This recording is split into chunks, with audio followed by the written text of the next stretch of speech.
সময় কখন আসসালামু কি ধান দিয়েছেন আলাইকুম ধান এটা? আপনার প্রিয় এই দর্শক অগ্রহায়ণ মাসে বিন্দু। ২-৪ দিন হলে কাটতো। আপনারা এটা কি দেখুন, ধান? এটা হচ্ছে আপনার এই এই দুধ কলম বলে, কেউ আপনার এই বুড়া বলে। তাই না? এরপরে কি লাগাবেন? এরপরে আবার ফিরে আবার আপনার বড় ওই বুলাকের। ব্লক না? হ্যাঁ, এই রবি শস্য হয় আপনার? হ্যাঁ, এই যে শস্য, এই জায়গা আছে, ওই যে একটা আছে, ওই ধারে আছে, সব লাগাইছে। এটা কি আপনার ওই যে ওইটাও আমার। পালন? এইটি না, পালন না, পালনে ওই পাশে ওই যে শস্য বুনেছি, হুম, কেবল উঠেছে। আর ওই ওই ওই পার আছে শস্য। তাই না? হুম। আপনার কতটুকু জমি?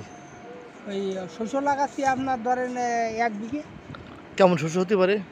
ওই ১ বিঘা হলে ধরেন মিনিমাম ৫-৬ মণ। যাক মাশাআল্লাহ। কাকা আপনি? আপনি কি করেন? আপনার কি জমি আছে এখানে? তাই না?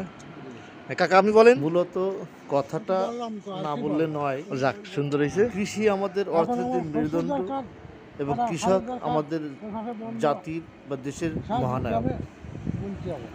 বাংলাদেশে অধিকাংশ মানুষই আমরা কৃষির নির্ভরশীল।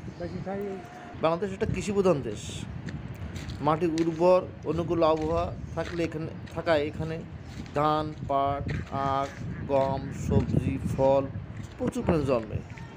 কৃষকরা খুব পরিশ্রমী। সকালে ভোরে ঘুমেতে উঠেই সে মাঠে যায় এবং সারাদিন অক্লান্ত পরিশ্রম করে আজকে দেশকে খাদ্য স্বয়ংসম্পূর্ণ করার আপ্রাণ চেষ্টা চালিয়েছে এবং তারা করতে অনেকটা সক্ষম হয়েছে। বাস্তবিক পক্ষে এখানে কৃষকরা একটা নতুন সনাতনী কায়দা তৈরি করেছে হাঁস পালন করে। হাঁস মাঠে এখানে হাঁসের একটা বড় খামার করছে। এই হাঁস ছেড়ে দেওয়া হয়, কোনো ওষুধ সার কোনো কিছু দেওয়া হয় না। এই হাঁস এই মাঠে চরে, এখান থেকে শামাক পোকামাকড় বিভিন্ন কিছু খায়, যার ফলে কোনো ওষুধ বা সার দেওয়া নেই। এই হাঁসের বিষটা বা পায়খানা যেটা মল ত্যাগ করে, এইটা পরবর্তী সার হিসেবে কাজ করে এবং প্রচুর ফসল হয়। বিগত ২-৩ বছর ভালো ফসল তারা পেয়েছে। এই প্রক্রিয়াটায় অনেকটা স্বল্প খরচে এবং সুন্দর ফসল উৎপাদন হয়। এই দেখেন পাশে একটা জায়গায় একজন কৃষক এখানে আগাছা পরিষ্কার করে এখানে ধানের বীজ ফেলে এখানে চারা হবে।